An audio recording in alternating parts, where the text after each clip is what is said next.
ಅದೇ ಹೇಳಿಲ್ಲ, ಇನ್ನೂ ಕಾಂತಾರ ಕಾಳ ಹೊಡೆದಿದ್ದೀನಿ, ಇನ್ನು ಹೊರಗೆ ಬರೋಕ್ಕೆ ಇನ್ನೂ ಟೈಮ್ ತೊಗೊಳುತ್ತೆ. ತುಂಬ ಅದ್ಭುತವಾದ ಸಿನಿಮಾ ಇತ್ತು. ಸಿನಿಮಾ ನಮ್ಮ ಕನ್ನಡ ಇಂಡಸ್ಟ್ರಿಯಲ್ಲಿ ಇಡೀ ವರ್ಲ್ಡ್ನ ನಡಗಿಸಿದೆ. ಸೂಪರ್ ಆಗಿದೆ. Thank you. ಚೆನ್ನಾಗಿದೆ. Super sir. ಒಂದೊಂದು ಸೀನು ಒಂದೊಂದು ಕ್ಲೈಮ್ಯಾಕ್ಸ್ ಥರ ಇದೆ.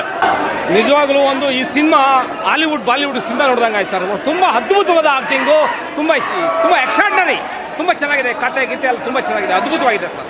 Super sir, super. ನೋಡಿದ್ವಿ ಸರ್ ಕಾಂತಾರ ಬಂದು ನಿಮಗೆ ಬ್ಲಾಕ್ ಬಸ್ಟರ್ ಹಿಟ್ ಕೊಟ್ಟಿದ್ರು. ಇವಾಗ ರಿಷಬ್ ಅವರು ಮೆಗಾ ಬ್ಲಾಕ್ ಬಸ್ಟರ್ ಹಿಟ್ ಕೊಟ್ಟವ್ರೆ. ಎಂತಕ್ಕಂದರೆ ಒಂದು ಸಿನಿಮಾದಲ್ಲಿ ದೈವನ ಅರ್ಥನ ದೈವ ರೂಪ ಏನು ಅಂತ ತೋರಿಸ್ಕೊಟ್ಟಿದೆ ಇವರು.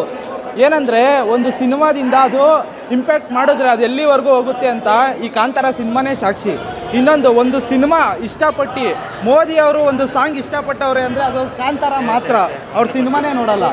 ಅಂಥದ್ರಲ್ಲಿ ಈ ಫಿಲಮ್ ಸಾಂಗ್ ಇಷ್ಟಪಟ್ಟವ್ರೆ, ಅದು ಆ ಪರ್ಫಾರ್ಮೆನ್ಸ್ ಮೂಲಕ ನೆಕ್ಸ್ಟ್ ಲೆವೆಲ್ಲು ಸರ್. ಏನಂದರೆ ಅವ್ರದ್ದು ಪರ್ಫಾರ್ಮೆನ್ಸ್ ಅಂತ ಬಂದರೆ ಅವ್ರ ಥರ ಇನ್ನೊಬ್ಬ ಸ್ಟಾರ್ ಇಲ್ಲ. ಎಂತಕ್ಕಂದರೆ ಡಿವೈನ್ ಸ್ಟಾರ್ ಅಂತ ಹೆಸರೇ ಕೊಟ್ಬಿಟ್ಟಿದ್ದೀವಿ ನಾವು. ಆ ಥರ ದೈವ ರೂಪ ಮಾಡೋದು ಸುಮ್ಮನೆ ಅಲ್ಲ. ರಿಷಬ್ ಅವ್ರು ಮಾತ್ರ ನೆಕ್ಸ್ಟ್ ಲೆವೆಲಲ್ಲಿ ಮಾಡವ್ರೆ. ಎಂತಕ್ಕಂದರೆ ಕೆಲವೊಂದು ಅವಾಗ ನೋಡಿದ್ವಿ ನಾವು ಸಿನಿಮಾ ಒಂದು, ಏನಕ್ಕಂದರೆ ಕೀಳು ಜಾತಿ ಮೇಳು ಜಾತಿ ಅಂತ. ಅದನ್ನು ನಮ್ಮ ಕಾಂತಾರದಲ್ಲಿ ಇವಾಗ ನೆಕ್ಸ್ಟ್ ಲೆವೆಲ್ ತೋರಿಸಿದ್ದಾರೆ. ಯಾವುದೂ ಇಲ್ಲ ಸರ್. ಅವಾಗ ನಾವು ಬಾಹುಬಲಿ ಅಂತ ಇದ್ರು, ನಮ್ಮಲ್ಲೂ ರಾಜಮೌಳಿ ಇದ್ದಾರೆ ಅನ್ನೋಕ್ಕೆ ರಿಷಬ್ ಶೆಟ್ಟಿ ಅವರೇ ಸಾಕ್ಷಿ. ಸ್ವಾದಿಷ್ಟತೆಯ ಸ್ವಾದ, ತಾಜಾತನದ ಆಹ್ಲಾದ, ಉತ್ತಮ ಆರೋಗ್ಯ ಮತ್ತು ಹೆಚ್ಚಿನ ರೋಗ ನಿರೋಧಕ ಶಕ್ತಿಯ ವೃದ್ಧಿಗೆ ಈಗ ನಿಮಗೆ ಸಿಗುತ್ತಿದೆ ಉತ್ತಮ ಗುಣಮಟ್ಟದ ಪೌಷ್ಟಿಕಾಂಶ.